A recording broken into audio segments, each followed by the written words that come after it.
Yeah, absolutely. And we know, when we're analyzing how many touch points it takes to book a meeting or to get that person to the meeting, to create that opportunity, which generally comes when they show up, um, Yeah.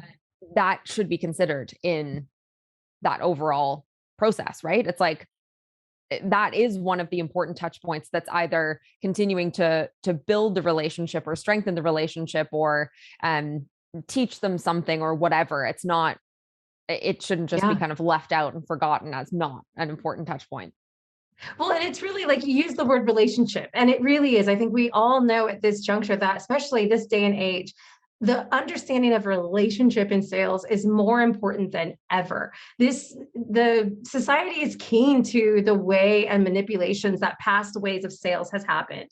And so really understanding that human to human connection and the relationship is so important. And so when we look at it in a relationship status, a relationship way, the booking, the asking about the booking and getting that process, that's really popping the question for the engagement, right? Like it's not the marriage yet. Wedding Mhm. hasn't happened. We haven't even had the, bridal, whatever. All those things have not happened. We've just got on one knee and said, what do you think? And they were like, yeah. So then what happens is during this, they're now your fiance. This is the part. Now you totally just get sloppy, you get messy, all this other stuff. It's like, whoa, wait a minute. All of a sudden, someone's on their best behavior. They showed me the best of them. And now they're kind of Yeah. burping in public and it's really gross. And that is not what we want to do. And I think that's the kind of lackadaisical approach that happens during this process. This is where Mhm. we dive deeper, we show even more interest, we're taking care even deeper because now we're about to spend our lives together. And I know that may sound like really intense, but ultimately in a relationship it is that same level. Each stage is a level to grow deeper and to grow closer, and that is absolutely true in sales, because when we're looking at sales, our service is an opportunity to serve someone, and they are trusting us. They are trusting us to listen, to guide them to what's best for them. And so when we're looking at that booking process, if that's all we care, like, oh, I got him, and we're just forgetting about him, that's Mhm. where we're leaving them out. And guess what? You haven't been to the altar yet. So it's time to take consideration during that whole process. Yeah, absolutely. Well, okay, walk me through the opposite then. Let's do it properly. What do you do step Yeah. by step to ensure that none of this kind of, slips through the cracks? Yeah. Well, so you've gone through the process, you had the conversation, you say, hey, would this be worth a conversation? And they say, okay, let's do it.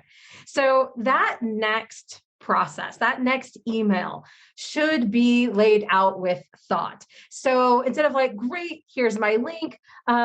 First of all, we want to make sure that it's really, really clear, even in the layout of the email, the visual of the email, that link is really clear, that it's bright, it's bold, that we are also reminding them in that tiny little email. We're not trying to overdo it. We're not trying to write a big paragraph, as we know. We're trying to keep it simple and get them to the point, which is to click that button and book. And again, even with that, they should be clicking a button. We should not be saying, what works for you, because that Mhm. back and forth just tires everyone out. So if this day and age you are not already using some sort of like calendar booking platform, it is time to do that, and it should not be all the time. The thing is people thrive in structure, right? People need some kind of base that gives them a yes or no. This is why a lot of salespeople are familiar with the benefit of saying, great, would you like to meet tomorrow at 10 Wednesday Mhm. at 10 a.m., as opposed to what works for you Wednesday? Because Yeah. I can look and go, Wednesday at 10 a.m. Oh, that's not good, but 11 might work. It Mhm. gives me some kind of focal point to look at. So even if you are actually still saying it, maybe there's a benefit somewhere there. You want to say that it's structured. It gives limitation, because limitation actually opens them up to seeing, oh, what would work Wednesday. The other benefit to that is if Wednesday actually is good for you, maybe that's when you're really on your game. Maybe that's when you're in your best mindset. That's when you've set aside. Then you want to guide them, of course, towards when you're going to be in your best space to have this conversation as well. So you want to give that space. A lot of times we feel like we want to be accommodating. So we go, anything Mhm. for you. And it has the opposite effect. We want to give them something to be able, and I think you know the power of no, Sarah. I've heard you talk about this on your show before, is there's a negative there's a power of like saying, are you not interested in this? Is this not the time that you want? And it's the same power that we're harnessing by actually getting really specific and giving them a place to go, oh, okay, let me look at Wednesday, instead of like, oh, I don't know. And the overwhelm of different types of personalities who Yeah. aren't always the type who are going to know exactly what their schedule is. I'm a little crazy that way, but I am not the norm. And I've learned that. So if we are actually writing details or kind of a back and forth type, we still want to bring in the specifics.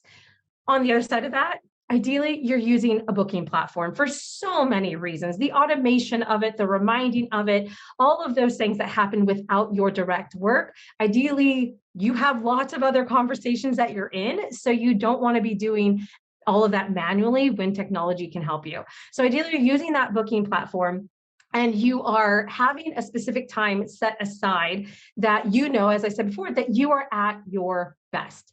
So that's really step one, just that alone. So if we recap that real quick, that email itself should actually be very clear and easy to read.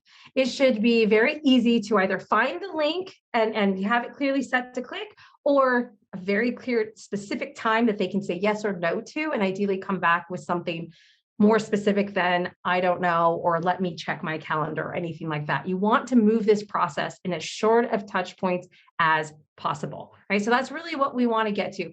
The other thing I do suggest in that email, if possible, is to always have a reminder, a statement about the power of your call, the reason they're getting on this call. And I know this is a little bit of a like kind of side note here, but too often we are saying, cool, I'm excited to see if we're a fit. Hey, I'm excited to get on our discovery call. I'm excited for our demo. I'm excited to connect.